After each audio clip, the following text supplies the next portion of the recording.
إن الحمد لله نحمده ونستعينه ونستغفره ونؤمن به ونتوكل عليه ونعوذ بالله من شرور أنفسنا ومن سيئات أعمالنا من يهده الله فلا مضل له ومن يضلله فلا هادي له ونشهد أن لا إله إلا الله وحده لا شريك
তো আলোচনা ছিল তওবা সম্পর্কে।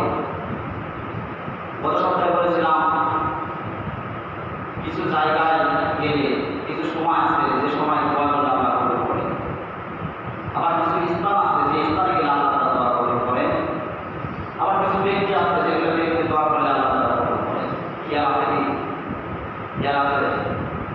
আচ্ছা, আজকের আলোচনার বিষয় হলো ওই দোয়া সম্পর্কে। এই যে আমরা দোয়া বা মোনাজাত করব, এই দোয়ার আগে আমরা কি কি করব? 1 নাম্বার। 2 নাম্বার হলো আল্লাহ তাআলা দুই সময় দোয়া কখনো কবুল করে না, দুই সময় কখনো দোয়া কবুল করে না। 3 নাম্বার হলো কিছু কিছু কিছু ব্যক্তি আছে ওইগুলো ব্যক্তির দোয়া আল্লাহ তাআলা কবুল করবে না। 4 নাম্বার হলো দোয়া কবুল হওয়ার জন্য কিছু শর্ত আছে। আর 5 নাম্বার হলো আমরা যে হাতটা মানে দোয়া যে করবো, মোনাজাতটা করবো, হাতটা আমরা কিভাবে করবো, এটা 5 নাম্বার। আজকে এই 5টা সমস্যা নিয়ে আলোচনা করা হবে ইনশাআল্লাহ। তাহলে আমরা দোয়ার আগে কি কি বলবো?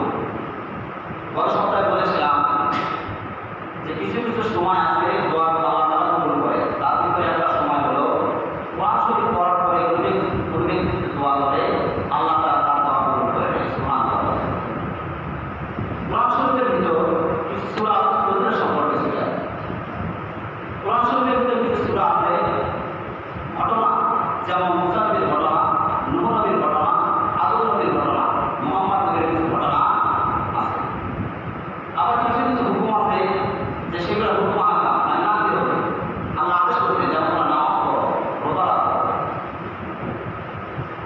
এরকম বলা আছে। তো আমরা যে দোয়া করবো এর আগে কোরআন তেলাওয়াত করতে হবে। এখন পুরা কোরআন তেলাওয়াত করা যাবে না, পুরা কোরআন তেলাওয়াত করা যাবে না। এজন্য কিছু নির্বাচিত কিছু সূরা আছে, ওইগুলো সূরা করলে আল্লাহ তাআলা আল্লাহর উপর আকৃষ্ট হয়, ভালোবাসার সাথে সাথে দোয়া করতে হবে। আসেন, যখন আমরা দোয়া করবো তার আগে আমরা সূরা ফাতিহা পড়ব। সূরা ফাতিহা বিসমিল্লাহ শরীফ পড়ব। আলহামদুলিল্লাহি রাব্বিল আলামিন। পড়ার কারণ এটা পড়ার কারণ হলো যে আমরা বলি আলহামদুলিল্লাহি রাব্বিল আলামিন, সমস্ত প্রশংসা তার জন্য, আল্লাহ তাআলার জন্য, যিনি সমগ্র জাহানের পালনকর্তা, তিনি পালক, ঠিক কিনা? আল্লাহ তাআলা কৃতজ্ঞতা প্রকাশ করে আল্লাহর কাছে আমরা হাত তুলি। কোন ব্যক্তি যদি আল্লাহর কৃতজ্ঞতা প্রকাশ করে কোন ব্যক্তি যদি হাত উত্তোলন করে, আল্লাহ তাআলা তার দোয়া সঙ্গে সঙ্গে কবুল করে নেয়। আল্লাহ তাআলা ওই বান্দাকে যখন আলহামদুলিল্লাহ বলে তখন আল্লাহ সুবহানাহু তাকে হয় না যে বান্দা আমার সম্পর্কে আলহামদুলিল্লাহ বলতেছে, আমি আল্লাহ তাআলা তাকে সুস্থতা দান করেছি এজন্য সে আলহামদুলিল্লাহ বলতেছে, আমি আল্লাহ তাআলা তাকে ধন সম্পদ দান করেছি এজন্য সে আলহামদুলিল্লাহ বলতেছে, আমি আল্লাহ তাআলা তাকে ধন সম্পদ নয়, তাকে একটা দেহ আছে, দেহকে অপূর্ণাঙ্গ নয়, আমি তাকে পূর্ণাঙ্গভাবে সৃষ্টি করেছি, এজন্য ওই বান্দা বলতেছেন আলহামদুলিল্লাহি রাব্বিল আলামিন। ঠিক না? তাহলে বান্দা যখন কি করেন আলহামদুলিল্লাহ বলেন, বান্দা আলহামদুলিল্লাহ বলার তার উদ্দেশ্য হলো একটা, সে শুকরিয়া জ্ঞাপন করে।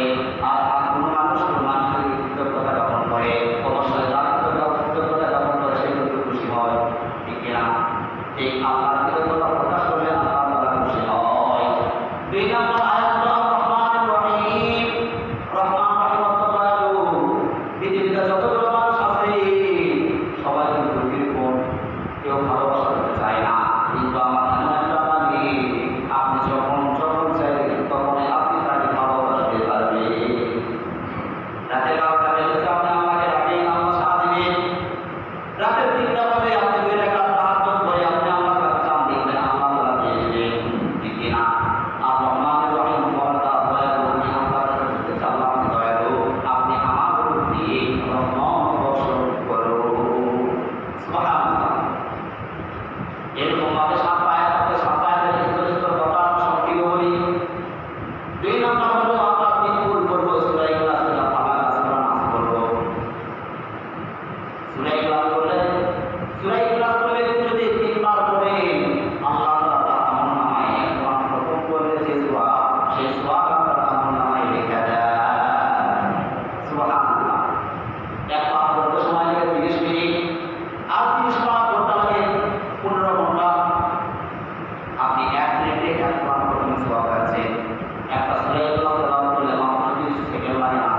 লাগে লাগে না, মাত্র 30 সেকেন্ড বা 1 মিনিট আপনি এক ঘন্টা মিস আছে। উম্মতে মুহাম্মাদের এত ছিল উম্মতে মুহাম্মাদকে আল্লাহ তাআলা মাফ করে দেওয়ার জন্য অনেক বড় অফার আছে। তার ভিতরে একটা অফার রয়েছে সূরা ইখলাস। কোন বান্দা যদি নিয়মিতভাবে সূরা ইখলাস তেলাওয়াত করে আল্লাহ তাআলা তার বালাকে দূর করে দেন। কোন ব্যক্তি যদি সূরা ইখলাস তেলাওয়াত করে তার আমলনামায় একটা মিসওয়াক লেখা যায়। কোন ব্যক্তি যদি নিয়মিতভাবে যেমন যোহর নামাজের পরে 3 পাঁচ করে ইখলাস পড়লো, আসর নামাজের পরে 3 পাঁচ পড়লো, এরকম ভাবে 5 ওয়াক্ত নামাজের ভিতরে 3 পাঁচ করে 3 পাঁচ পাঁচ করে ইখলাস পড়ে, তাহলে তার কয়টা মিসওয়াক হবে? 5 মিসওয়াক হবে। ঠিক একটা সপ্তাহে তার কয়টা নামাজ হয়? 20টা নামাজ হচ্ছে। এরকম ভাবে কোন ব্যক্তি যদি একটা রেগুলার ভাবে নিয়মিতভাবে যদি 1 বছর ভাবে নামাজ পড়ে সূরা ইখলাস তেলাওয়াত করে, দেখা যাবে তার বছরে 1800 বার নিয়মিতভাবে 1800 বার তার নামাজ দেওয়া হয়ে যাবে। এজন্য আমরা নিয়মিতভাবে সূরা ইখলাস তেলাওয়াত করব। শুধু তাই নয়, যখন ইমাম সাহেব যেমন একটা বলতে সময় দোয়া করবো, এই সময় আপনাদের অনেকের নামাজ পানিল হয়ে যায়, ঠিক কিনা? আপনারা যখন বসে থাকবেন সে সময় আপনার সূরা ইখলাস তেলাওয়াত করবে। আপনি যতই ইখলাস তেলাওয়াত করবেন ততই আপনার নামাজ সওয়াব থেকে দিবে। তাহলে 3 ফুল করতে হবে, 3 ফুল করতে হবে। 3 নাম্বার হলো আস্তাগফিরুল্লাহ বলতে হবে। কি বলতে হবে? আস্তাগফিরুল্লাহ। আস্তাগফিরুল্লাহ আমরা কেন করবো? ভালো করে কথা শুনবে। এখানে আমরা আজকে শুক্রবার অনেক গায়ে সাবান দিয়ে আছে শুক্রবার সময়। গায়ে সাবান দেওয়ার উদ্দেশ্য কি? গায়ে যেন ময়লা উঠে যায়, ঠিক না? ঠিক যদিও আমাদের ভিতরে একটা রূপ আছে, এই রূপের ভিতরে কিন্তু ময়লা আছে। আচ্ছা, এই রূপটা আপনি কিভাবে পরিষ্কার করবেন? সাবান যাবে না, শ্যাম্পু যাবে না, তবে সাবান যাবে না, শ্যাম্পু যাবে না। তাহলে এই রূপটি পরিষ্কার করার জন্য আপনাকে এই আস্তাগফিরুল্লাহ করতে হবে। কোন ব্যক্তি যদি আস্তাগফিরুল্লাহ করে তার ফজিলত আবার অনেক। আস্তাগফিরুল্লাহ করলে এক নাম্বার ফজিলত তার বাবা মুসিবত দূর হয়ে যাবে, তার বাবা মুসিবত দূর হয়ে যাবে। তোমার সামনে যে বিপদ আছে বিপদটা কাটা যাবে। আপনি জাবর থেকে বিরোধ থেকে জাবর আসবে। যদি আপনার কপালে অ্যাক্সিডেন্ট থাকে সেটা দূর করে দেবেন কে? আল্লাহ তাআলা। এই জন্য বেশি বেশি করে আস্তাগফিরুল্লাহ করতে হবে। 1 নাম্বার বাবা মুসিবত দূর হবে। 2 নাম্বার আপনার যে টেনশন আছে এই টেনশন আল্লাহ তাআলা মুক্তি করে দিয়ে দিবে। খুব বেশি আমাদের সকলেই কিন্তু টেনশন আছে। বিশেষ করে যখন আমরা নামাজ পড়তে আসি এ সময় টেনশন কিন্তু পাওয়া যায়। কি বলে? নামাজ পড়তে আসলে দেখবেন দুনিয়ার টেনশন আমাদের ভিতরে। কেউ যদি খেলোয়াড় হতে চায় তো নামাজ পড়লে সে খেলা শিখতে হবে। কেউ যদি ব্যবসায়ী হয় সে ব্যবসা শিখতে হবে। কেউ যদি চাকরিজীবী হয় আর শিক্ষক যদি হয় সে ছাত্র কীভাবে পড়াইতেছে সে চিন্তা ভাবনা নামাজ পড়তে হবে। কেউ যদি কৃষক হয় সে জমিতে কীভাবে সার দিচ্ছে সে চিন্তা ভাবনা নামাজ পড়তে হবে। তার মানে আমাদের চিন্তা খুব বেশি সব জায়গাতেই আছে। এজন্য আমাদের এই টেনশন মুক্তি পাওয়ার জন্য কি করা লাগবে? এই আস্তাগফিরুল্লাহ করতে হবে। এটা 2 নাম্বার। 3 নাম্বার হলো কোন ব্যক্তি যদি আস্তাগফিরুল্লাহ করে আল্লাহ তাআলার পরে আযাব থেকে মাফ করে দিয়ে দেয়। আল্লাহ তাআলা যদি বান্দাকে পুরো আযাব থেকে মাফ করে দেয় আর কিছু লাগবে? আর কিছু লাগবে না। বান্দা একটাই চাওয়া আর পাওয়া, আমরা যেন জান্নাত পাই, আল্লাহ যেন সন্তুষ্ট হয়, ঠিক কি না? তাহলে আমরা আল্লাহ তাআলাকে সন্তুষ্ট করার জন্য এবং জাহান্নাম থেকে বাঁচার জন্য আস্তাগফিরুল্লাহ কতদিন ইনশাআল্লাহ? এটা 3 নাম্বার। 4 নাম্বার হলো কোন ব্যক্তি যদি আস্তাগফিরুল্লাহ করে সে একজন মুস্তাজাবুদ দাওয়াত হয়ে যায়। মুস্তাজাবুদ দাওয়াত মানে যে একজন ব্যক্তি দোয়া করতেছে, ওই দোয়ার সঙ্গে সঙ্গে আল্লাহ তাআলা কবুল করে। ধরেন আমাদের মুয়াজ্জিন সাহেব দোয়া করলে আল্লাহ তাআলা দোয়া কবুল করে। এটাকেই বলা হয় মুস্তাজাবুদ দাওয়াত। এরকমভাবে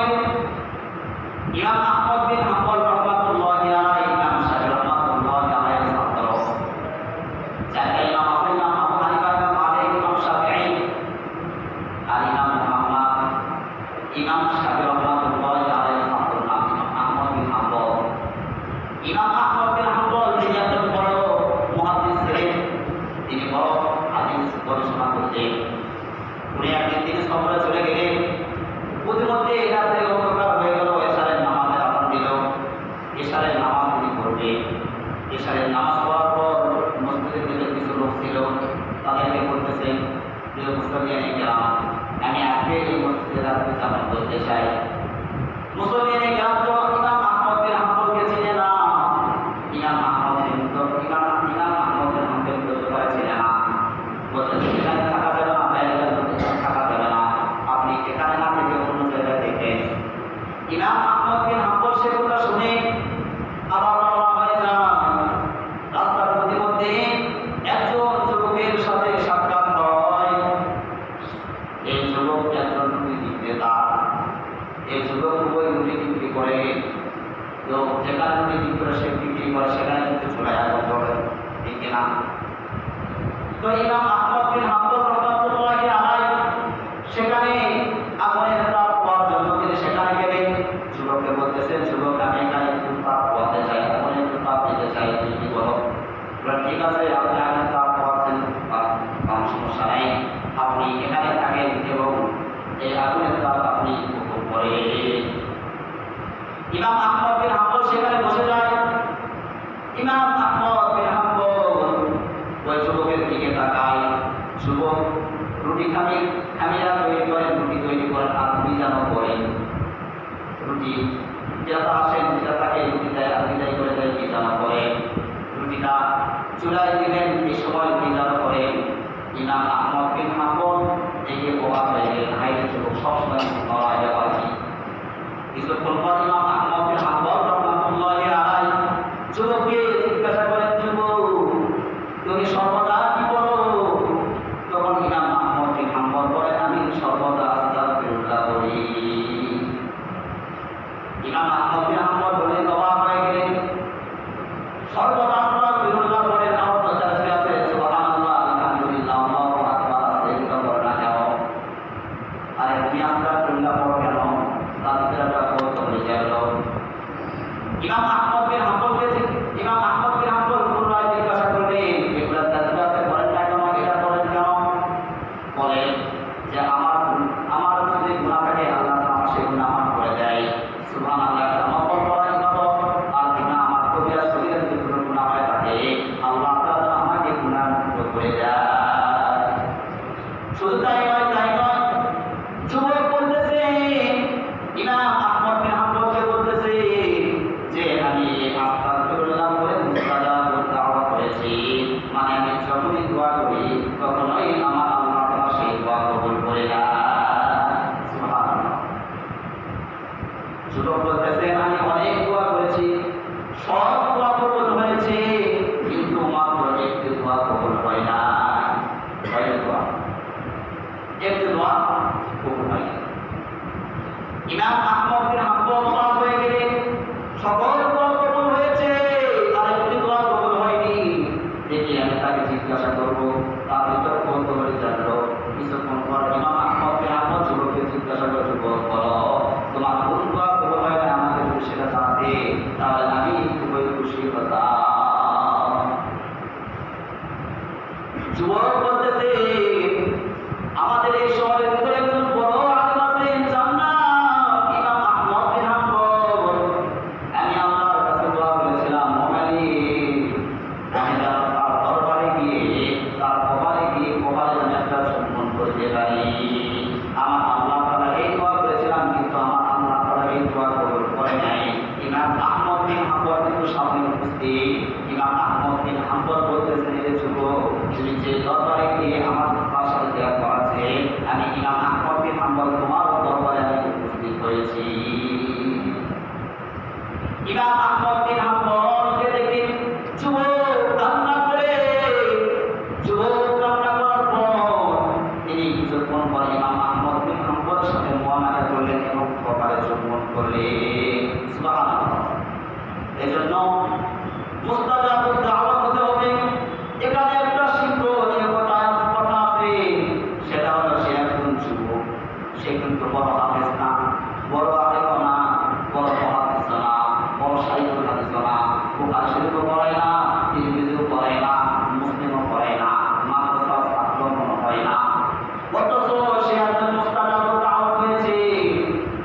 সমস্যা এই মুস্তাজাবুদ দাওয়াত হতে পারে কি জানি না, কিন্তু এখানে এমন যুবক আছেন মুস্তাজাবুদ দাওয়াত হতে পারবে।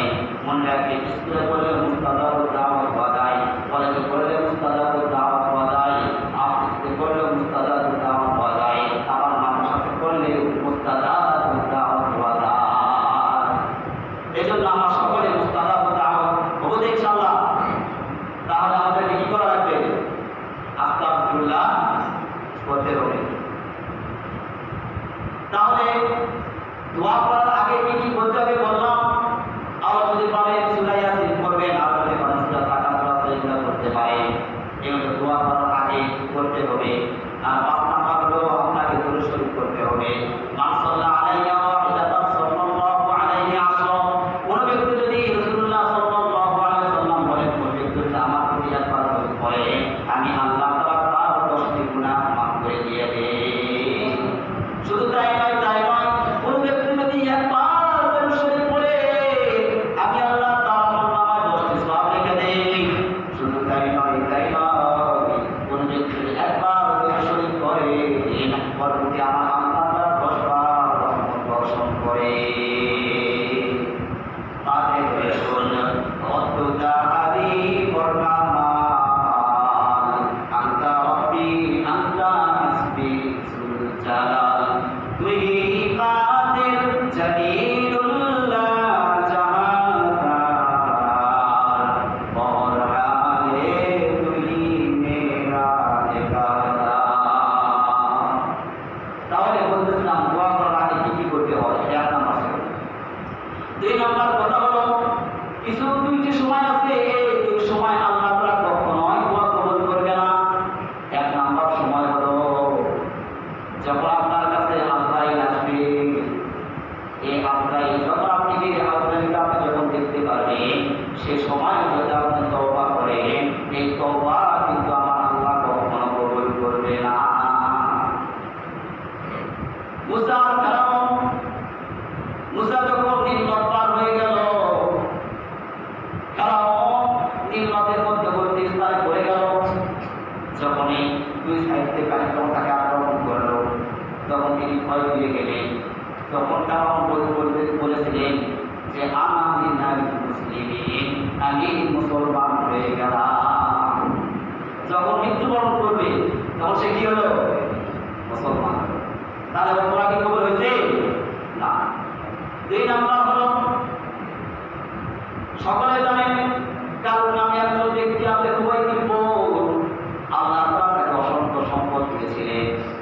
মুসা নবী গিয়ে বললেন, হে কারণ, আল্লাহ তাআলা তোমাকে অসংখ্য সম্পদ দিয়েছে, এই সম্পদ থেকে তোমাকে যাকাত দিতে হবে। কারণ বলতেছে, আমি সম্পদ কামাই করছি, আর যাকাত দেব আমি। এই কথা বলতেছে। কিছুদিন পর মুসা নবী আবার আসলেন, কারণ তিনি যাকাত দাও। এই যাকাত আল্লাহ তাআলা ফরজ করে দিয়েছেন, তুমি যদি যাকাত না দাও সম্পদ কিন্তু শেষ হয়ে যাবে। যখন এই মুসা নবী কথা বললেন, কারণ আবার একই কথা বললেন, সঙ্গে সঙ্গে কারণ নাকের ভিতর ঢুকে যাওয়া শুরু হয়ে গেল। তার হাঁটু কোমর বুক পর্যন্ত যখন সে চলে গেলেন, তখনই বলতেছেন, মুসা আমি ধন সম্পদ চাই না, তুই আগে আমাকে বাঁচা। কারণ ধন সম্পদ আল্লাহ ফ্রি খায়, কিন্তু আগে আমাকে বাঁচা। তাহলে আমরা বুঝলাম যে 2 সময় দোয়া কবুল হয় না। এক সময় হলো কখন?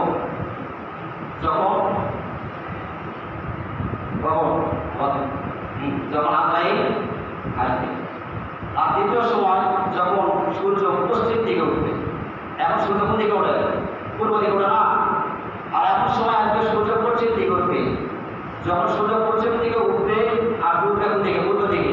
সে সময় আমার আল্লাহ তাআলা দোয়া কবুল করবে না। আচ্ছা, কারণ থেকে আমরা একটা শিক্ষা নেওয়ার বিষয় আছে এখানে। কারণ বলতেছেন যে আগে আমাকে বাঁচাও, মানে জাহান্নাম থেকে আমাকে আগে বাঁচাও। একজন কাফের হয়ে কৃপণ হয়ে সে জাহান্নামকে ভয় পেল, নিজেকে বাঁচাতে চাইল। কিন্তু আমরা বলেন, আমরা কি নিজেকে জাহান্নাম থেকে বাঁচাই দিচ্ছি? না, বরং আমরা জাহান্নামের দিকে চলে যাচ্ছি, ঠিক কিনা? জাহান্নামের দিকে আমরা যাচ্ছি।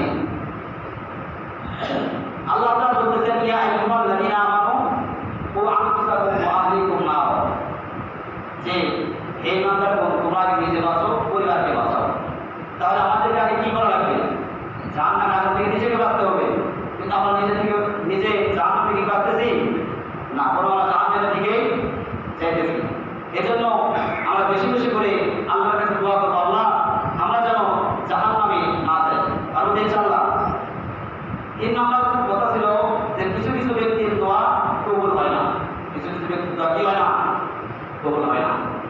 তার ভিতরে 1 নম্বর হলো যে শিরিক করে, কি করে, শিরিক মানে অংশীদার, আল্লাহ তার সাথে অংশীদার করে। রব্বুল আলামিন বলেন ইন্নাল্লাহা লা ইয়াগফিরু আন ইউশরাকা বিহি ওয়া ইয়াগফিরু মা দুনা যালিকা লিমান ইয়াশা ওয়া মান ইয়াগফিরু যুনুবা ইল্লাল্লাহ। আল্লাহ তাআলা বলতেছেন ইন্নাল্লাহা লা ইয়াগফিরু আন ইউশরাকা বিহি, আমি আল্লাহ তাআলা শিরকের গুনাহ মাফ করে দিব না, ওয়া ইয়াগফিরু মা দুনা যালিকা লিমান ইয়াশা, শিরিক ব্যতীত যত গুনাহ আছে আমি আল্লাহ তাআলা চাইলে মাফ করে দিব। ওয়া মান ইউশরিক বিল্লাহি ফাকাদ দাল্লা দালালান বাঈদা, আর যারা শিরিক করবে তারাই সর্বদা পথভ্রষ্টতার ভিতরে থাকবে, যারা শিরিক করবে তাদের আমল গ্রহণযোগ্য নয়। আল্লাহ তাআলা কোরআনে সেটা বলতেছেন ওয়ালাউ আশরাকু লাহাবিতা আনহুম মা কানু ইয়ামালুন। তোমরা যা কিছু করো না কেন এই শিরিক করনেওয়ালা তোমরা শোনো, তোমরা যত ইবাদত যত আমল করো না কেন তোমাদের এই ইবাদত আমল দোয়া কখনোই কবুল হবে না। বরং ওয়া মান ইউশরিক বিল্লাহি ফাকাদ হারামাল্লাহু আলাইহিল জান্নাতা ওয়া মাওয়াহুন নার ওয়া মা লিয-যালিমিনা মিন আনসার। আমি আল্লাহ তাআলা তোমাদের জন্য জান্নাতকে হারাম করে দিয়েছি, আর আমি তোমাদের জন্য জান্নাতকে হারাম করে দিয়েছি, আর তোমাদের জন্য নির্মিত বানিয়েছি জাহান্নাম। আর কিয়ামতের দিন ওয়া মা লিয-যালিমিনা মিন আনসার, কিয়ামতের দিন তোমাদেরকে কেউ সাহায্য করতে আসবে না।